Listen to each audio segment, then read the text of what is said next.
మహారాష్ట్రలో దారుణం చోటు చేసుకుంది.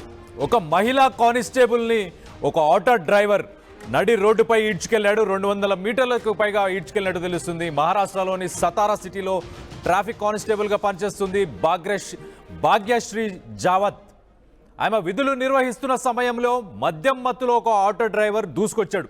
ఆ దూసుకొచ్చిన ఆ ఆటో డ్రైవర్ని ఆ ఆటోని అడ్డుకునే ప్రయత్నంలో ఆ ఆటోని పట్టుకున్నప్పుడు ఆ ఆటో డ్రైవర్ ఆ మహిళా కానిస్టేబుల్ భాగ్యశ్రీని అలానే ఆటోతో పాటే కొంత దూరం లాక్కెళ్ళిన తర్వాత అక్కడ చుట్టుపక్కల పరిసరాల్లో ఉన్న వాళ్ళందరూ స్థానికులందరూ ఆ ఆటోని అడ్డుకునే ప్రయత్నం చేసి ఆపిన తర్వాతనే ఆ ఆటో డ్రైవర్ ఆగినట్టు మనకు తెలుస్తుంది. సో ప్రస్తుతానికైతే మహారాష్ట్రలోని సతారాలో ఈ సంఘటన చోటు చేసుకుంది. మనం చూడొచ్చు ఆ మహిళా కానిస్టేబుల్ ఎవరైతే ఉందో ఆమె ధైర్య సాహసాలని మనం మెచ్చుకోవచ్చు.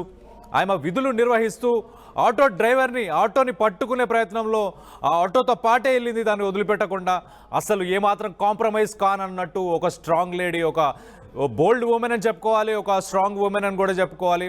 అలాంటి పరిస్థితి ప్రస్తుతం మహారాష్ట్రలోని సతారా జిల్లాలో చోటు చేసుకుంది. అక్కడ ఒక ఆటో డ్రైవర్ మద్యం మత్తులో, అంటే పట్టుకున్న తర్వాత నాకు చలానా వేస్తారు, నా ఆటోని సీజ్ చేస్తారని భయంతోనే నేను పారిపోయాను.